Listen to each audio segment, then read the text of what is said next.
You're listening to the weekly Bible lesson from the Plainfield Christian Science Church Independent from Plainfield, New Jersey, in the United States of America. For more information, please visit www.plainfieldcs.com. Subject: Reality. Golden Text Psalms. Open thou mine eyes, that I may behold wondrous things out of thy law. Responsive reading, Luke.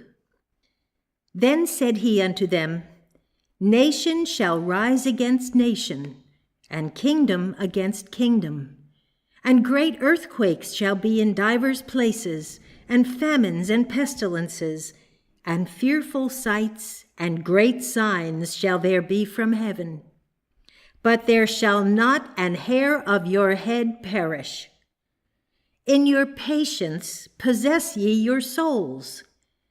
And there shall be signs in the sun, and in the moon, and in the stars, and upon the earth, distress of nations with perplexity, the sea and the waves roaring, men's hearts failing them for fear, and for looking after those things which are coming on the earth. For the powers of heaven shall be shaken. And then shall they see the Son of Man coming in a cloud with power and great glory. And when these things begin to come to pass, then look up and lift up your heads, for your redemption draweth nigh. Heaven and earth shall pass away, but my words shall not pass away. Lesson Sermon, the Bible. Job. I have heard of thee by the hearing of the ear, but now mine eye seeth thee. Genesis. In the beginning, God created the heaven and the earth. And God said, Let there be light, and there was light. And God said, Let there be lights in the firmament of the heaven, to divide the day from the night, and let them be for signs and for seasons, and for days and years. And let them be for lights in the firmament of the heaven, to give light upon the earth. And it was so. And God said, Let us make man in our image, after our likeness. So God created man in his own image. In the image of God created he him, male and female created he them. And God blessed them. But there went up a mist from the earth, and watered the whole face of the ground. Matthew. When Jesus came into the coasts of Caesarea Philippi, he asked his disciples, saying, Whom do men say that I, the Son of Man, am? And they said, Some say that thou art John the Baptist, some Elias, and others Jeremias, or one of the prophets. He saith unto them, But whom say ye that I am? And Simon Peter answered and said, Thou art the Christ, the Son of the living God. And Jesus answered and said unto him, Blessed art thou, Simon Bar-Jonah, for flesh and blood hath not revealed it unto thee, but my Father which is in heaven. And he spake many things unto them in parables. Luke. And he said, A certain man had 2 sons, and the younger of them said to his father, Father, give me the portion of goods that falleth to me. And he divided unto them his living. And not many days after, the younger son gathered all together, and took his journey into a far country, and there wasted his substance with riotous living. And when he had spent all, there arose a mighty famine in that land, and he began to be in want. And he went and joined himself to a citizen of that country, and he sent him into his fields to feed swine. And he would fain have filled his belly with the husks that the swine did eat, and no man gave unto him. And when he came to himself, he said, How many hired servants of my father's have bread enough and to spare, and I perish with hunger? I will arise and go to my father, and will say unto him, Father, I have sinned against heaven and before thee, and am no more worthy to be called thy son. Make me as one of thy hired servants. And he arose and came to his father. But when he was yet a great way off, his father saw him and had compassion, and ran and fell on his neck and kissed him. And the son said unto him, Father, I have sinned against heaven and in thy sight, and am no more worthy to be called thy son. But the father said to his servants, Bring forth the best robe and put it on him, and put a ring on his hand and shoes on his feet, and bring hither the fatted calf and kill it, and let us eat and be merry. For this my son was dead and is alive again. He was lost and is found. And they began to be merry. Matthew. And the disciples came and said unto him, Why speakest thou unto them in parables? He answered and said unto them, For whosoever hath, to him shall be given, and he shall have more abundance. But whosoever hath not, from him shall be taken away even that he hath.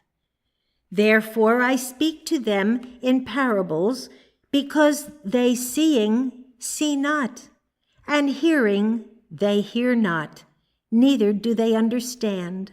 For this people's heart is waxed gross, and their ears are dull of hearing, and their eyes they have closed, lest at any time they should see with their eyes, and hear with their ears, and should understand with their heart, and should be converted, and I should heal them. John. Jesus cried and said, He that believeth on me, believeth not on me, but on him that sent me. And he that seeth me, seeth him that sent me. I am come a light into the world, that whosoever believeth on me should not abide in darkness. 1 Thessalonians. Ye are all the children of light, and the children of the day. We are not of the night nor of darkness. Therefore, let us not sleep as do others, but let us watch and be sober. For they that sleep, sleep in the night, and they that be drunken are drunken in the night. But let us who are of the day be sober, putting on the breastplate of faith and love, and for an helmet the hope of salvation. For God hath not appointed us to wrath, but to obtain salvation by our Lord Jesus Christ. 1 Corinthians. For now we see through a glass darkly, but then face to face. Now I know in part, but then shall I know, even as also I am known. Romans. And be not conformed to this world, but be ye transformed by the renewing of your mind, that ye may prove what is that good and acceptable and perfect will of God. Science and Health with Key to the Scriptures by Mary Baker Eddy. Immortal and Divine Mind presents the idea of God, first in light, second in reflection, third in spiritual and immortal forms of beauty and goodness. But this mind creates no element nor symbol of discord and decay. God creates neither erring thought, mortal life, mutable truth, nor variable love.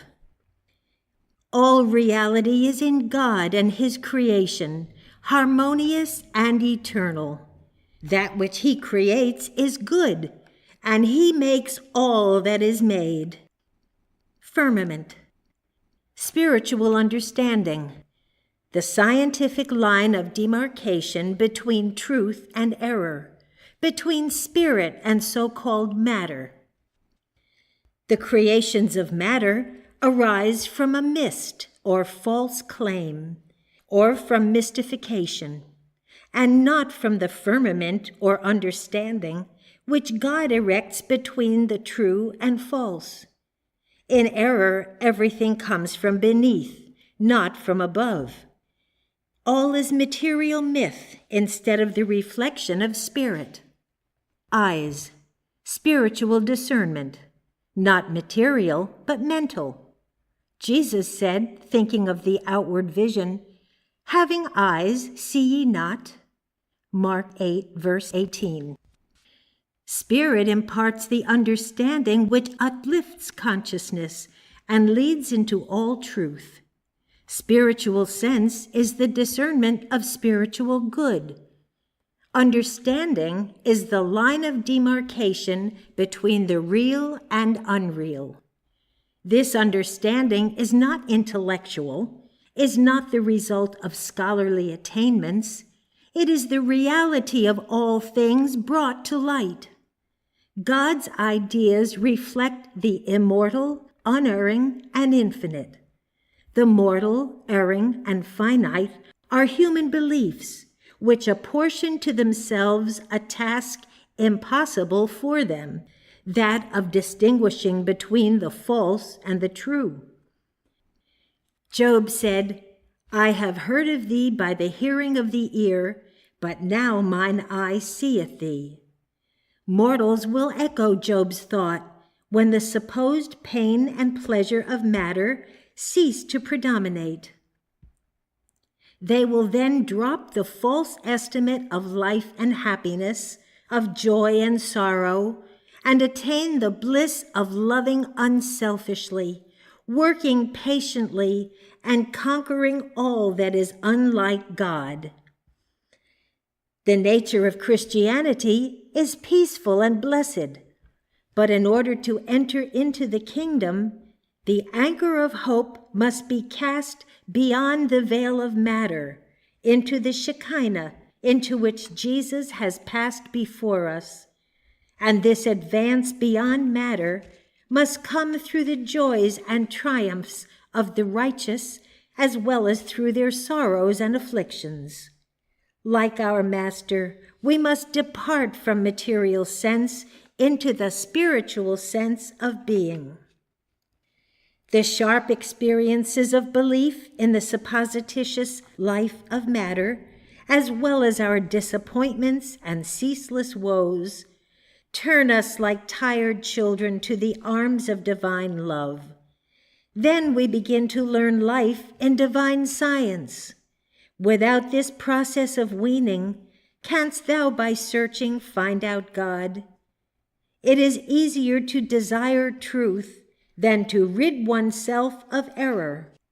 Mortals may seek the understanding of Christian science, but they will not be able to glean from Christian science the facts of being without striving for them. This strife consists in the endeavor to forsake error of every kind and to possess no other consciousness but good. Through the wholesome chastisements of love, we are helped onward in the march towards righteousness, peace, and purity, which are the landmarks of science. If men understood their real spiritual source to be all blessedness, they would struggle for recourse to the spiritual and be at peace. But the deeper the error into which mortal mind is plunged, the more intense the opposition to spirituality, till error yields to truth. Spiritual teaching must always be by symbols. Did not Jesus illustrate the truths he taught by the mustard seed and the prodigal? The Master often refused to explain his words because it was difficult in a material age to apprehend spiritual truth. Lulled by stupefying illusions, the world is asleep in the cradle of infancy, dreaming away the hours. Material sense does not unfold the facts of existence, but spiritual sense lifts human consciousness into eternal truth. Humanity advances slowly out of sinning sense into spiritual understanding. Unwillingness to learn all things rightly binds Christendom with chains. The Word was made flesh. Divine truth must be known by its effects on the body as well as on the mind before the science of being can be demonstrated. Hence, its embodiment in the incarnate Jesus, that life link forming the connection through which the real reaches the unreal. Soul rebukes sense, and truth destroys error. When understanding changes the standpoint of life and intelligence from a material to a spiritual basis, we shall gain the reality of life, the control of soul over sense, and we shall perceive Christianity or truth in its divine principle. Only by the illumination of spiritual sense can the light of understanding be thrown upon this science, because science reverses the evidence before the material senses and furnishes the eternal interpretation of God and man. As mortals gain more correct views of God and man, multitudinous objects of creation which before were invisible will become visible. When we realize that life is spirit, never in nor of matter, this understanding will expand into self-completeness, finding all in God good and needing no other consciousness. Spirit and its formations are the only realities of being. Matter disappears under the microscope of spirit. Sin is unsustained by truth, and sickness and death were overcome by Jesus, who proved them to be forms of error. When we learn the way in Christian science and recognize man's spiritual being, we shall behold and understand God's creation, all the glories of earth and heaven and man. The Daily Duties by Mary Baker Eddy. Daily Prayer. It shall be the duty of every member of this church to pray each day, Thy kingdom come. Let the reign of divine truth, life, and love be established in me, and rule out of me all sin. And may thy word enrich the affections of all mankind and govern them. A rule for motives and acts. Neither animosity nor mere personal attachment should impel the motives or acts of the members of the Mother Church. In science, divine love alone governs man, and a Christian scientist reflects the sweet amenities of love in rebuking sin, in true brotherliness, charitableness, and forgiveness.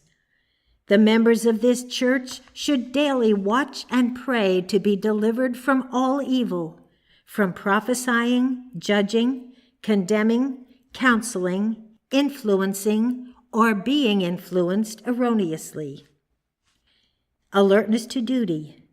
It shall be the duty of every member of this church to defend himself daily against aggressive mental suggestion, and not be made to forget nor to neglect his duty to God, to his leader, and to mankind. By his works he shall be judged, and justified or condemned.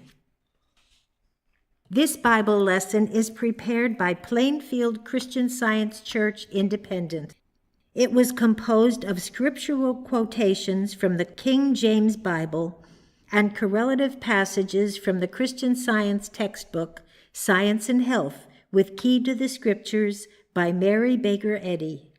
For more information, please visit www.plainfieldcs.com. Thank you and goodbye.